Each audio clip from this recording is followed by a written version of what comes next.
Yun guys, paakyat na ako papunta sa kanila.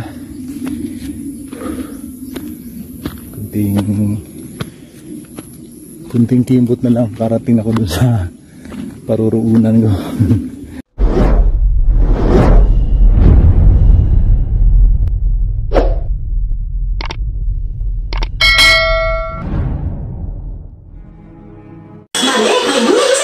Hello, good morning guys, good morning.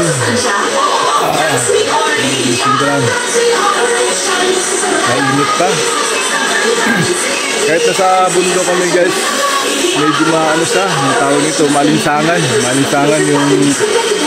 yung leader sa amin ngayon dito dahil sabi parating lang na bagyo pero awa ng Panginoon wala pa naman yung pressure area hanggang yata. Kaya guys, samahan ako ngayon na may pupuntahan na ulit. Pinapabalik ako kahapon, galing ako roon. Pinapabalik ako ngayon sa ano namin, yung manggagamot, yung manghihilot ba, yung masahista. Kasi kailangan pa ulit papa-barrier. Kaya guys, ito, samahan ako guys. Ayun guys, palis na ako. Hindi ko alam kung magdala pa ako ng payong nito o ano kasi parang ulan eh o ano talagang kaya ako payong. Ano guys, tingin nyo sama kasing panahon kaya makaabutin ako ng ulan sa daan. Hindi na siguro sa Gaba kasi diretso kasi ako ng bayan guys, kaya ayun, samahan nyo guys. Hello guys, ito na papunta na ako ron at itong lalakarin ko ngayon. Hindi, wala pa ako sa Triport guys na makarating dun sa ibig sabihin wala pa sa Triport yung aking nilalakad papunta dun sa manghihilot guys. Need lang po talaga na pamasahe kasi alam nyo na pagka medyo tumaas na yung edad, dami na tayong dami ng karamdaman guys. Kaya kailangan, pero okay ngayon guys maglakad dahil walang init, hindi sa mainit. Sana ayop na hanggang mamaya ganito lang yung weather niya, medyo maulap, medyo may araw naman ng unti.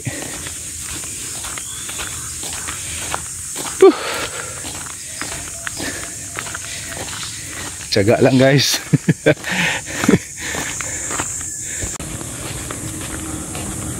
So guys, dito na ako sa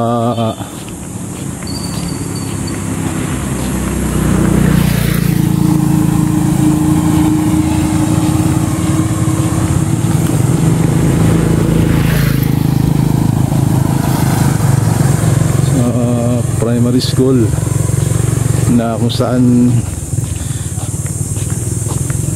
yung 6 years old ba guys, dito ako nag-aaral dati.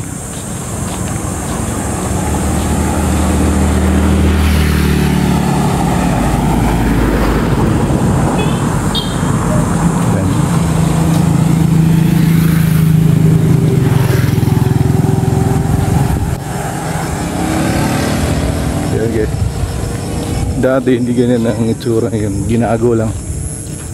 So dito ako sa pakaliwa. Ayun guys, malapit na ako sa kalagitnaan. Kalagitnaan ng aking lalakarin na papunta dun sa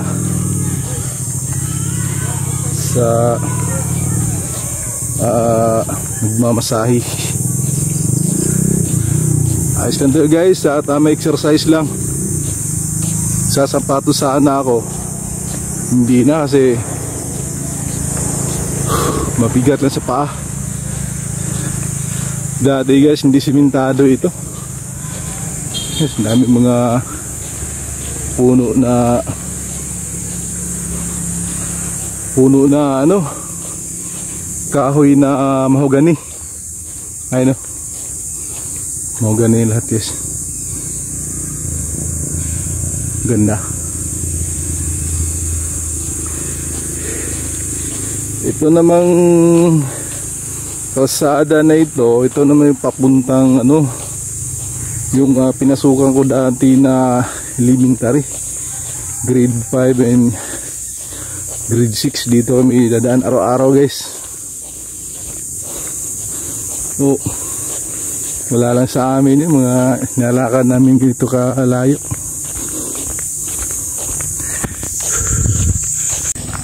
Guys, may mga salubong ako ano. Ah, go! Dire sa unahan. Yun na. Nakasalubong ko, guys, yung asawa ng kamag-anak namin, yung asawa nun. Yun ang kamag-anak namin sa father side namin. Dating kapitan, guys. So ngayon, naging ex-kapitan na siya.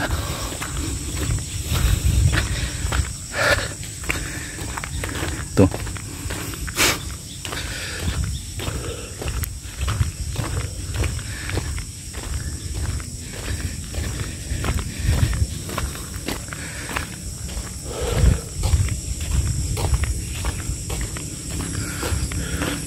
Ito, kalsada naman, guys. Kung nagtataka talaga ako dito, bakit kaya yung pagkakasada na kahit saan dito talagang parte, mapa dito man or sa mismo baryo namin or sa iba pa, putol yung mga semento. Bakit kaya? Walaan nyo, guys. Yun, may mga salubong akong ano, guys.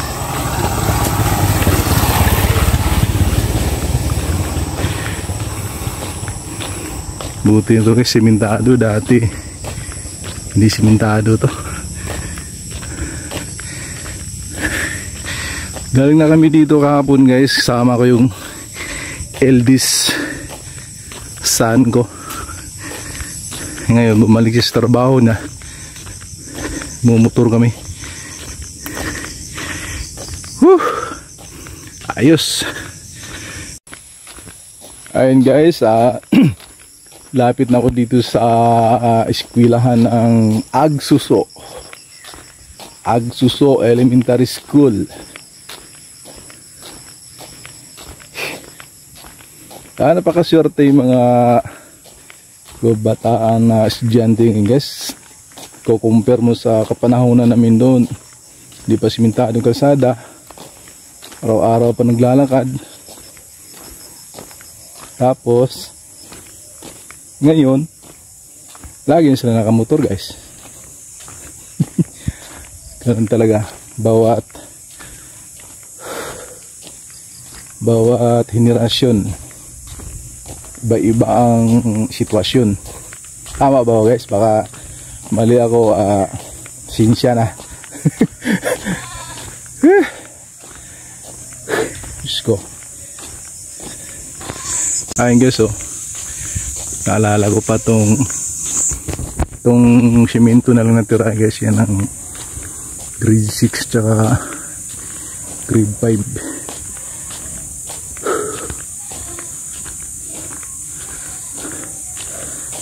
Sira nung lindo yata or bagyo. Bahay na ang kamag-anak lang, guys.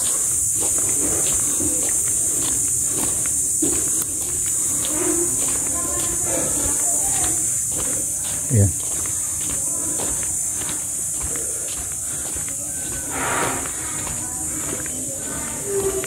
So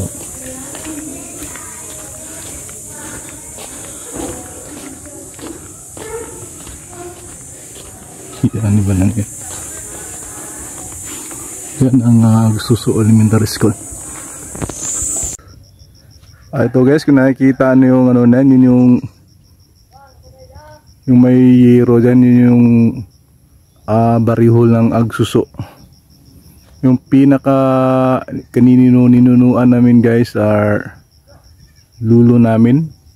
Dyan, no, malapit yan sa yung bundok na yan, likod yan.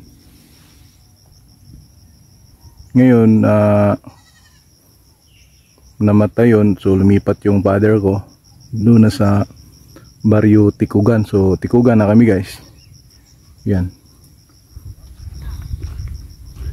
Taas na overlooking dito guys.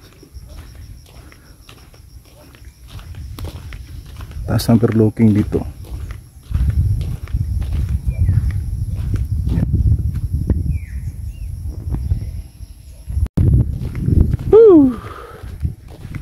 Tama din yung pawis.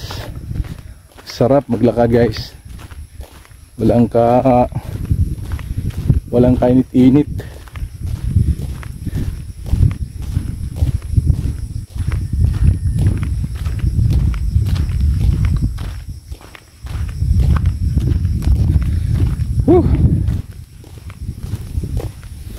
Kasi pag mamayang hapon ba ako babalik ulit guys, baka aabutin ako ng ulan dahil parang may may low pressure area.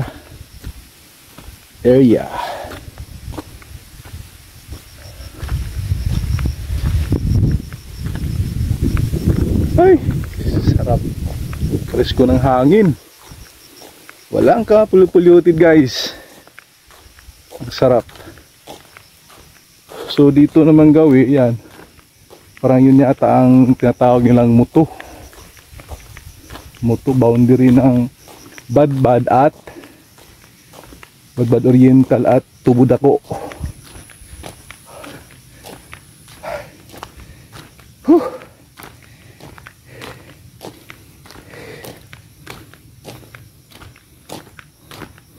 Tamang-tama lang guys na medyo lumalapad yung ilong ko.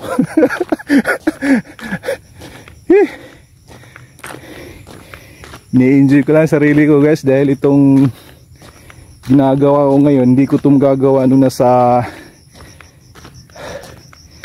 ibang bansa pa ako guys, kasi puro trabaho bahay lang yung tinatawag nila na accommodation. Kabundukan dito. Yan. Kita nyo guys oh. Yan. Hindi ko alam kung saan yung sintro na dito. Ito yung ano guys, Barrio Kinubkuban. Ito yung lalakarin ko ngayon. Yan, nasa kanila na, nasa taas na yung bahay nila din guys. Lapit na. Haglit lang, wala pa isang oras guys. Yung mga taga dito mismo, sa amin pala, malayo daw. Pero sa akin parang wala na. Baliwala sa akin guys. Sanay kami nito nung nasa Maragusan pa kami.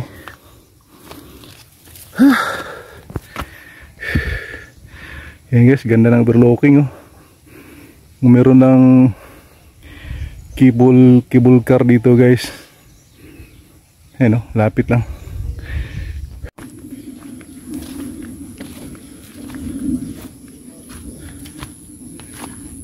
Yun guys, paakyat na ako papunta sa kanila.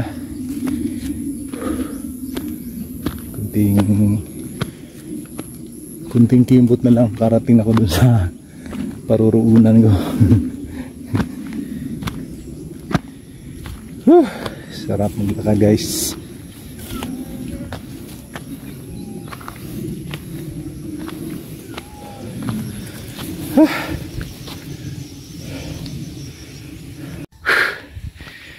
Guys, ay salamat sa Panginoon, karating na rin ako dito sa kanila guys.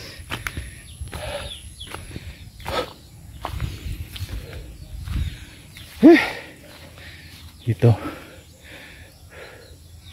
pero ang gaganda ng mga pananim na dito guys. Ayan ang bahay ng ano guys, pupuntahan ko. Ayan, kita nyo itong daming mga puno ng niyog, mga prutas. Ayan guys.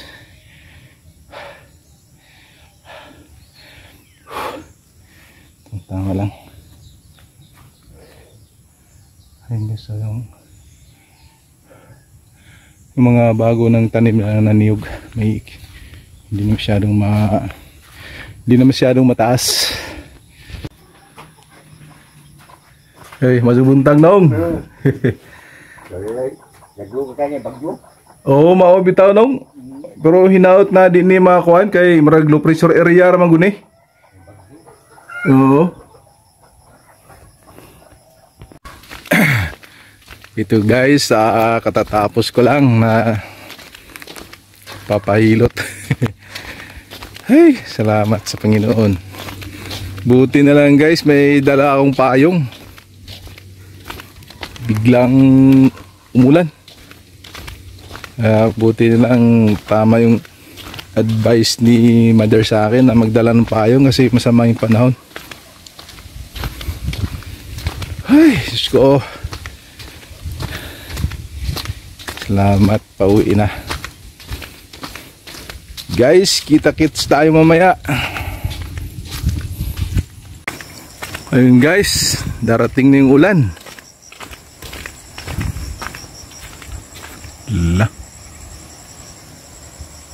Lakas na ito. Ayusin ko lang yung packbag ko guys kasi abutan tayo ng ulan.